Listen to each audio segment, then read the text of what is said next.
I give you the light of Erenni, our most beloved star. Buen día, querido Istarito e Istarita que me escuchas.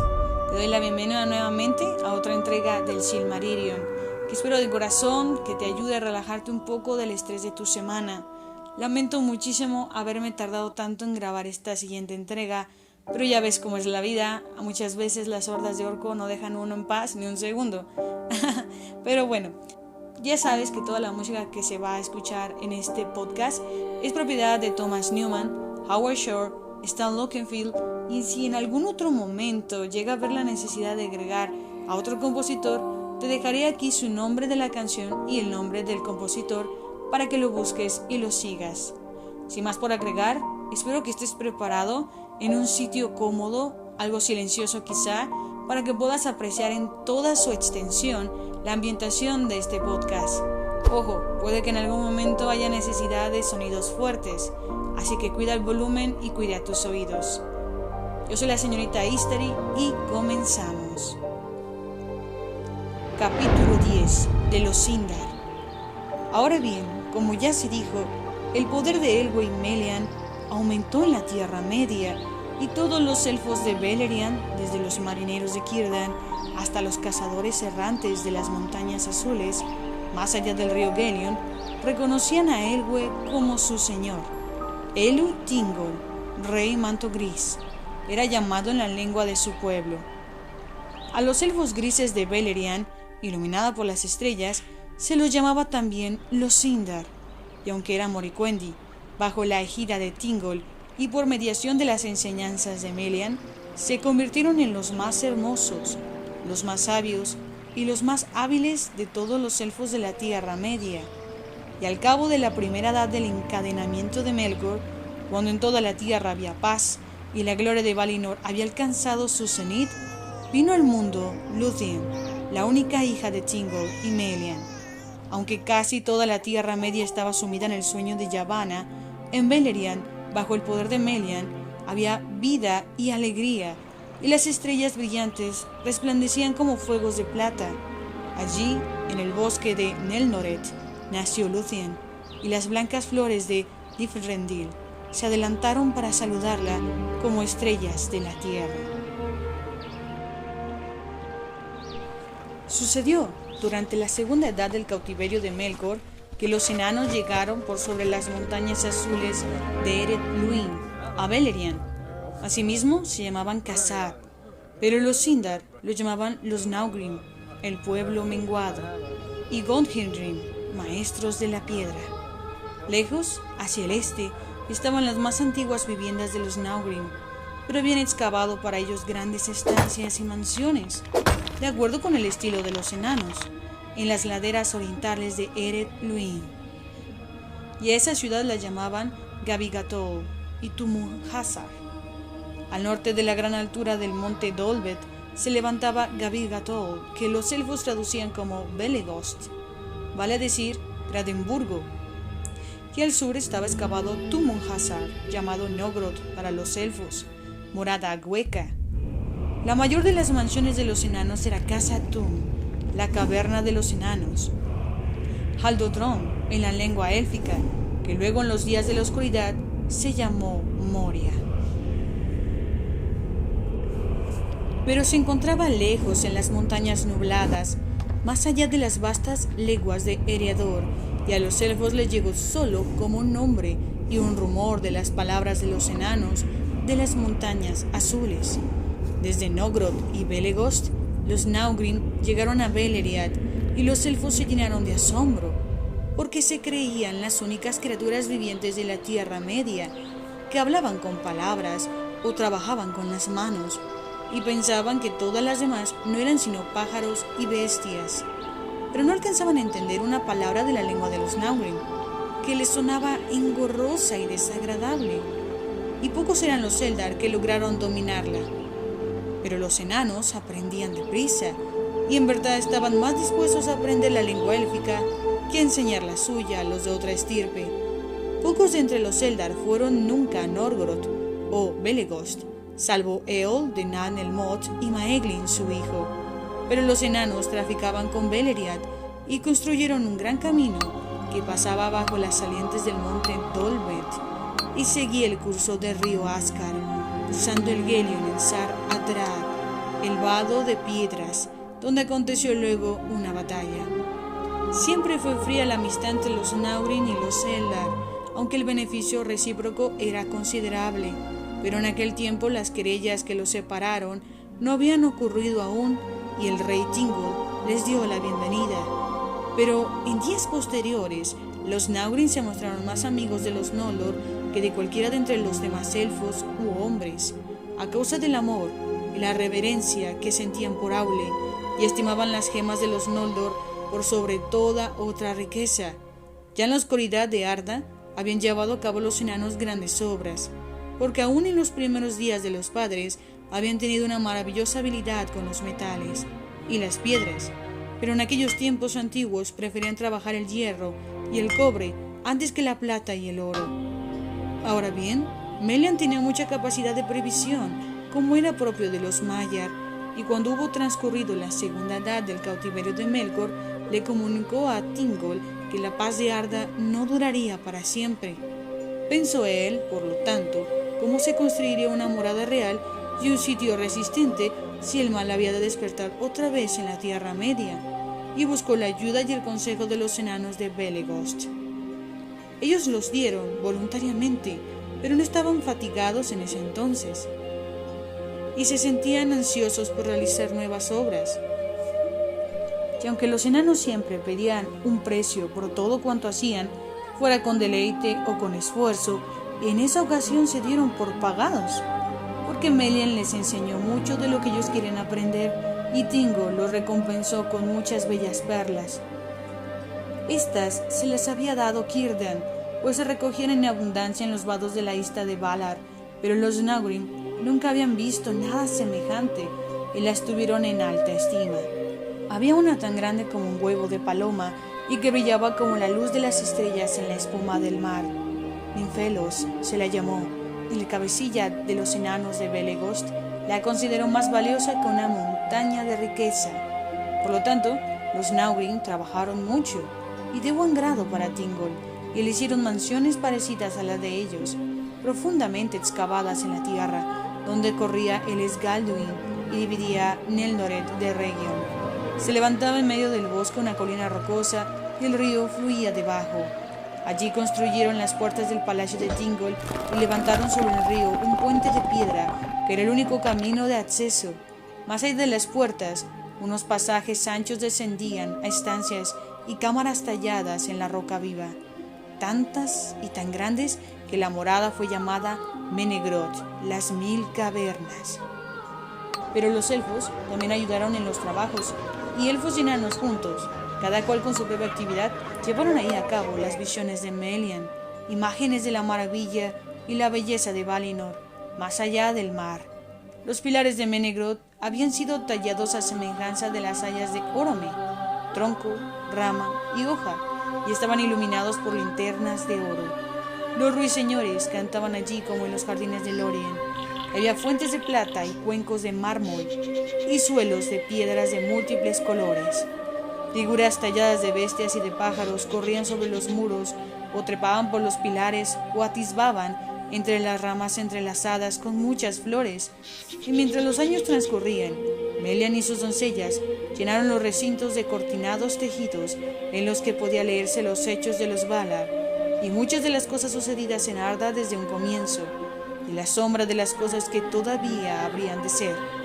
Esa fue la mansión más hermosa que haya tenido rey alguno al este del mar, y cuando la construcción de Menegroth estuvo acabada y hubo paz en el reino de Thingol y Melian, los Naurin siguieron viniendo de vez en cuando desde las montañas y traficaban en el país, pero rara vez iban a las falas, pues detestaban el sonido del mar y temían mirarlo.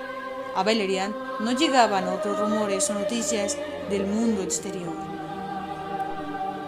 Pero mientras la tercera edad del cautiverio de Melkor se acercaba, los enanos se sintieron perturbados y acudieron al rey Thingol, diciendo que los Valar no habían desarraigado por completo el mal del norte y que ahora el resto, multiplicado en la oscuridad, volvían nuevamente y merodeaba por todas partes. «Son bestias salvajes», dijeron, «en la tierra del este de las montañas, y vuestros antiguos parientes que habitan allí huyen de las llanuras a las colinas». Y antes de que mucho tiempo transcurriera, las malvadas criaturas llegaron aún a Beleriand, por pasajes abiertos en las montañas o desde el sur a través de los bosques oscuros. Eran lobos o criaturas que tienen forma de lobos y otros seres salvajes de la sombra, y entre ellos estaban los orcos que luego llevaron la ruina a Beleriand. Pero eran todavía pocos y precavidos y se contentaban con olfatear los caminos de la tierra, esperando a que el Señor regresara. ¿De dónde venían o qué eran? Los elfos no lo sabían entonces, y pensaban que quizás eran Avari, que se habían vuelto malvados y salvajes en el desencampado, conjetura no demasiado errada según se dice. Por lo tanto, Thingol pensó en hacerse de armas que antes no había necesitado, y al principio los Naugrin las forjaron para él, porque eran muy hábiles en estos labores, aunque ninguno de ellos sobrepasaba a los artesanos de Nogrod, de quienes Telhar, el herrero, era el de mayor renombre. Raza guerrera desde antaño, los Naugrin lucharon con fiereza contra quienquiera que los dañara, servidores de Melkor, Eldar, Avari o bestias salvajes, y también, y no pocas veces, contra los enanos de otras mansiones o señoríos. Los Sindar, por cierto, no tardaron en aprender de ellos el arte de la herrería, pero en el arte de templar el acero, los Naugrin nunca fueron igualados, ni siquiera por los Noldor, y en la fabricación de cotas de malla de anillos eslabonados que los herreros de Belegos hicieron por primera vez, la artesanía de los enanos no tenía rival. En este tiempo, por tanto, los Sindar estaban bien armados y espantaron a todas las criaturas malignas y tuvieron paz otra vez. Pero las armerías de Thingol estaban repletas de hachas, lanzas y espadas, y altos yelmos y largas cotas de malla resplandeciente, porque las costas de los enanos no se herrumbraban nunca, brillaban como recién pulidas, y eso fue bueno para Thingol en el tiempo que estaba por venir. Ahora bien, como ha sido contado, un tal Lengüe de las huestes de Olwe abandonó la marcha de los Eldar en el tiempo en que los Teleri se detuvieron a orillas del río Grande, al borde de las tierras yelmas de la Tierra Media. Poco se sabe de los caminos que siguieron los Nandor, a quienes él condujo por el Anduin abajo. Algunos, se dice, habitaron por largo tiempo en los bosques del valle del río Grande.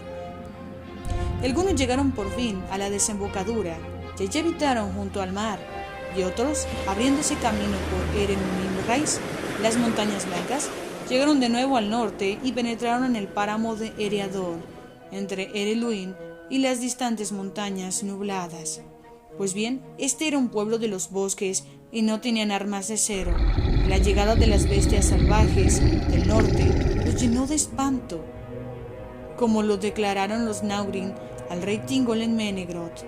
Por tanto, Denethor, el hijo de Lengüe, al tener noticia del poderío y la majestad de Thingol y de la paz que había en este reino, reunió en una hueste a las gentes dispersas y las condujo por sobre las montañas a Beleriand. Allí Thingol les dio la bienvenida, como a parientes perdidos que regresan después de un largo tiempo, y ellos habitaron en Osiriat, la tierra de los 7 ríos. De los largos años de paz que siguieron a la llegada de Denethor, poco es lo que se cuenta.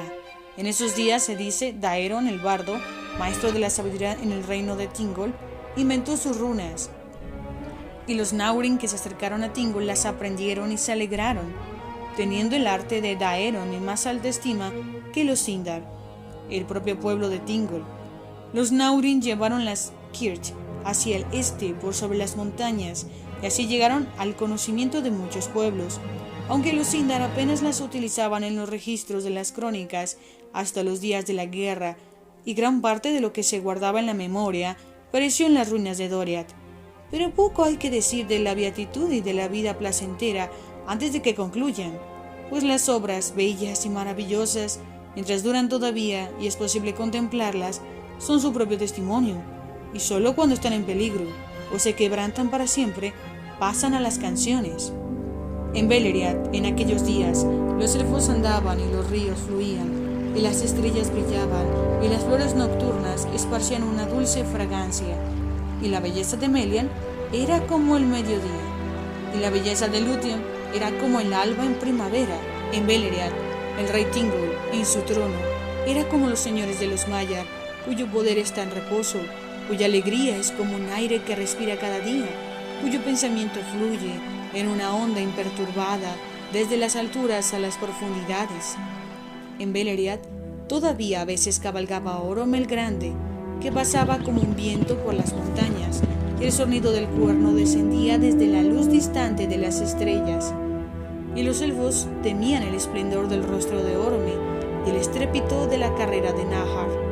Pero cuando el eco de Balaroma resonaba en las colinas, sabían que no había criatura maligna que no huyera lejos.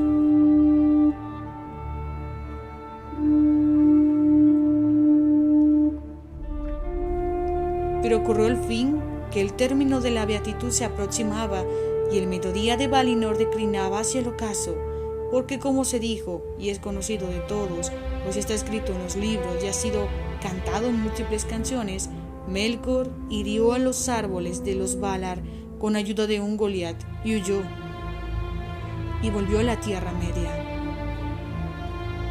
Lejos al norte ocurrió la disputa entre Morgoth y un Goliat, pero el eco del gran grito de Morgoth resonó en todo Beleriand, y el pueblo se sobrecogió de miedo, porque, aunque no sabían lo que se presagiaba, creyeron oír al heraldo de la muerte.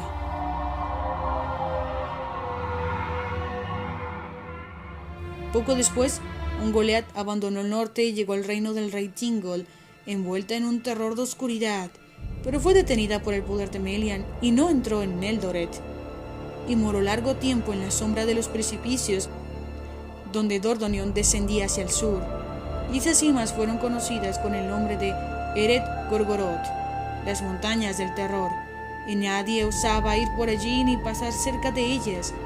Allí la luz y la vida perecían, allí todas las aguas estaban envenenadas.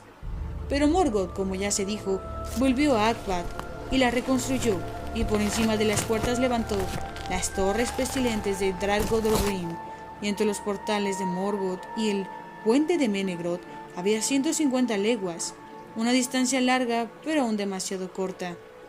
Ahora bien, los orcos que se multiplicaban en la oscuridad de la tierra crecieron en fuerza y en ferocidad, y el oscuro señor de todos ellos los inflamaba con deseos de ruina y muerte. Y salían por los portales de Akbat bajo las nubes que Morgoth enviaba delante de sí, y marchaban en silencio a las tierras altas del norte. De allí, un gran ejército avanzó de pronto sobre Beleriand y atacó al rey Thingol. Ahora bien, en aquel vasto reino, muchos elfos se erraban libres por el desencampado o vivían en paz en pequeños clanes, apartados entre sí. Y solo en torno a Menegroth, en medio de la tierra, y en el país de los marineros a lo largo de las falas, había numerosos pueblos. Pero los orcos descendieron sobre ambos lados de Menegroth, y desde los campamentos del este, entre el Kelon y el Gelion, y saquearon a lo largo y a lo ancho vastas extensiones de las llanuras occidentales, entre el Sirion y el Nargothrond. Y Thingol quedó separado de Círdan en Eglarest, por tanto convocó a Denethor, y los elfos vinieron en gran número de región, más allá de Laros y de Osiriath, y libraron la primera batalla de las guerras de Beleriand. Y el ala oriental del ejército de los orcos quedó atrapada entre las huestes de los Eldar, al norte de la Andram, y a mitad de camino entre Laros y el Gelion. De ahí fueron completamente derrotados, y los que corrieron hacia el norte, huyendo de la gran matanza, fueron recibidos por las hachas de los Naurin, que salieron del monte Dolmet. Pocos en verdad volvieron a Akbat, pero la victoria les costó cara a los elfos, pues los de Osiriath tenían armas livianas y no eran rivales para los orcos, que iban calzados de hierro y con escudos también de hierro y espadas de hoja ancha. Y Denethor quedó aislado y rodado en la colina llamada de Amot Ereb. Allí cayó, él junto a los suyos, antes de que el ejército de Thingol pudiera acudir a ayudarlo. Aunque fue duramente vengado cuando Thingol llegó a la retaguardia de los orcos y sembró el campo de pilas de cadáveres. El pueblo de Denethor lo lloró siempre y no volvió a tener rey. Después de la batalla, algunos regresaron a Osiriat, y las nuevas que allí llevaron llenaron de temor al resto del pueblo, de modo que ya no guerrearon abiertamente, sino que se atuvieron a la cautela y el secreto, y fueron llamados los Laikwengi, los elfos verdes, pues llevaban vestiduras del color de las hojas. Pero muchos se encaminaron al norte y entraron en el reino guardado de Thingol, donde se mezclaron con el pueblo. Y cuando Thingol volvió a Menegroth, se enteró de que el ejército de los orcos había ganado la batalla del oeste y que había empujado a Círdan hasta el borde del mar. Por tanto, reunió toda la gente de las fortalezas de Neldoret y Region, y Melian desplegó su poder y cercó todo aquel dominio con un muro invisible de sombra y desconcierto, la cintura de Melian, que nadie en adelante pudo atravesar contra la voluntad de Melian o la voluntad del rey Thingol, a no ser que tuviera un poder más grande que el de Melian, la Maya. Y esta tierra interior, que durante mucho tiempo se llamó Eglador, recibió después el nombre de Doriath, el reino guardado, la tierra del cerco. Dentro de ella había una paz vigilante, pero fuera de allí había peligro y mucho miedo, y los sirvientes de Morgoth merodeaban a su antojo, salvo en los puertos amurallados de las Falas. Pero acechaban nuevas noticias, que nadie en la Tierra Media había previsto, ni Morgoth en los abismos, ni Melian en Menegroth, pues ninguna nueva llegaba de Amán, ni por medio de un mensajero, ni por medio de un espíritu, ni por una visión en un sueño.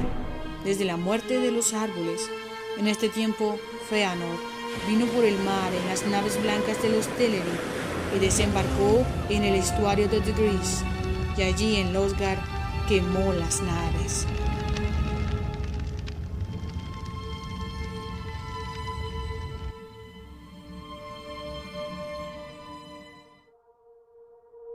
Y hasta aquí el capítulo 10 del Silmarillion. Ciertamente es un capítulo, podría decirse, un poco light a comparación de lo que presenciamos en la huida de los Noldor. Ciertamente puede ser un descanso mental para muchos que están un poco cansados de tragedia, pero no deja de ser emocionante porque así como tiene su composición de cómo se crearon los elfos grises, de qué sucedió con el reino de Thingol, sus cambios y sus amistades, también tenemos su lado oscuro donde todo empezó a perturbarse. Digamos que es el otro lado de la moneda, cómo ellos lo experimentaban y también de qué manera podían sentir la amenaza de Melkor. Sin duda me parecen que los Naugrim son una raza específicamente interesante para mí. Yo sé que a muchos no les gustan los enanos y siempre se ha creído que tienen una rivalidad entre los elfos que nunca se curará. Mas aquellos momentos en los que podemos apreciar ya en la Comunidad del Anillo cómo la amistad de Legolas y Gimli solo requería tiempo y cercanía, pasa lo mismo aquí. Y realmente cómo sus diferencias pueden acercarlos más aún que alejarlos. El rey Thingol se llevó muy bien con ellos. Claramente vemos que aquí los enanos eran agradecidos, porque no cobraron nada por sus servicios al crear sus mansiones maravillosas para Thingol.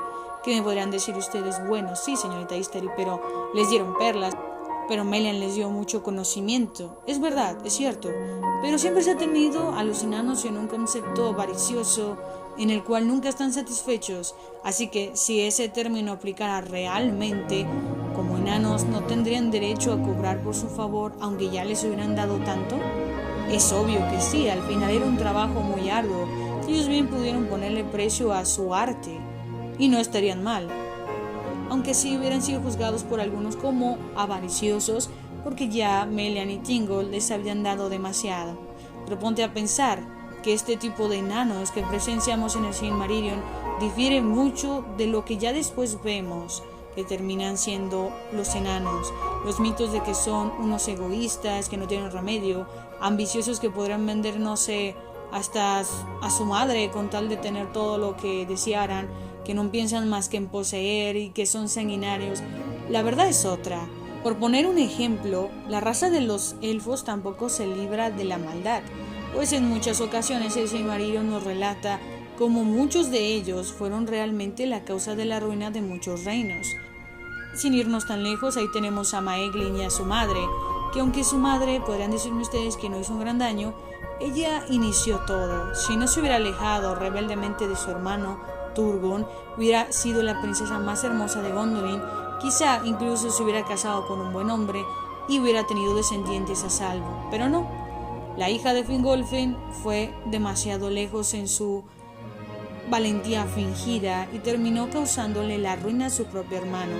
Porque bueno, una cosa es que cometas la decisión de alejarte de tu familia, fingir que eres capaz de solucionar todo tú sola, y después de todo lo que hiciste y después de todo lo que arruinaste y que tienes un hijo que criaste de una manera muy mala, huyes y te vienes a Gondolin a traer todo ese pesar, toda esa ruina aquí.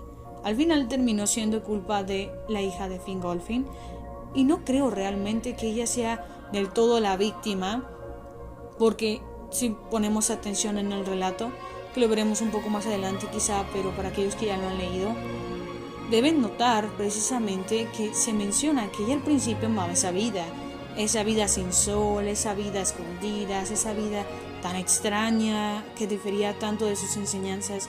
Ella la disfrutaba, ella vivió un matrimonio feliz en sus inicios.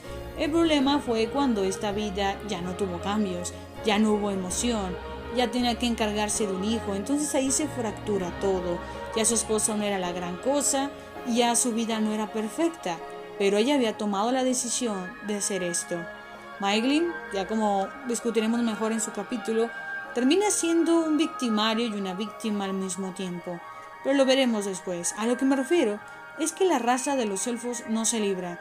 Muchos van a juzgarme a mi Fëanor, adelante, pueden hacerlo si quieren, pero por esa misma razón especifico que realmente entre las razas no hay un blanco ni hay un negro. Incluso en los mismos orcos podemos ver que su lado blanco fue ser elfos libres, sanos, limpios, justos, que terminaron en las manos más equivocadas de toda la Tierra Media y fueron forzados a hacer este lado oscuro. A lo que quiero ir es que es un poco equivocado que odiemos a la raza de los enanos solo por caer en estereotipos que realmente no tienen fundamento, pues el mismo Silmarillion aclara que así como el enano Min es tan detestado, también había enanos muy dispuestos a llevarse bien con los elfos y que incluso podrían ser considerados sus amigos. Amaban incluso a los Noldor. Es interesante este capítulo porque se nos abre las puertas a su personalidad, a sus tratos de comercio, a sus amistades, a su carácter colectivo y que no eran los egoístas que nos pintaron. Al mismo tiempo creo yo que el reino de Doriath terminó siendo uno de los reinos más prósperos, bien guardados y más inteligentes. Puedo considerar que la personalidad de Thingol es la que más refleja a Peter Jackson después en Thranduil. Muchos estarán de acuerdo, otros no, pero para mí Thranduil evoca mucho la descripción de este rey que desea proteger a su gente en contra de lo que sea, porque eso termina siendo Doriath. Se encierran a sí mismos para protegerse y no se ponen a pensar en lo que pasa afuera. Si alguien más ocupa ayuda, no es importante. Tienen que preservar sus vidas, las vidas de cada uno de los inocentes que cuentan con ellos, y eso es precisamente lo que hace Thranduil. Claro, un poco más fabuloso, pero igual creo que esas son las razones por las que Thingol es muy amado al final, porque es un buen rey, porque además de ser abandonado por sus compañeros, no lo hizo por su compañía de hombres fieles, y se mantiene como una bandera, izándose en medio de la oscuridad, aun cuando todo en Valinor ya no sirve y todo explota. Menegroth, Doriath, Beleriand, como quieran llamarlo, los Sindars al final tuvieron el reino más próspero y más permanente, quisiera yo creer, en términos de prosperidad, porque una cosa es que permanezcas pero lleno de pánico y sin mantener bien a tu pueblo. Mas sin embargo, Thingol fue un buen rey y tenía la mejor de las consejeras y ayudantes, que era Melian. No todos los días te casas con una maya que te soluciona todo y te dice qué va a suceder y te protege con su cintura. Obviamente no. Thingol al final del día termina siendo muy, muy admirable en cuanto a sus decisiones hasta cierto punto como rey y cómo manejó su vida por mucho tiempo. Hasta aquí termina mi pequeña opinión. Es un capítulo interesante, ya se viene el del sol y la luna, que creo que es el más corto de todo el Silmarillion. Me voy a dar la prisa para poder sacarlo a tiempo y espero que lo vayan a disfrutar así como disfrutan este y todos los demás. Ya saben, si conocen a un amigo Tolkien, compartan el canal. Sería genial tener más Istaritos en el canal. Y espero que hayan disfrutado este capítulo. Un abrazo grande, corazones negros, y nos estaremos viendo. Namare.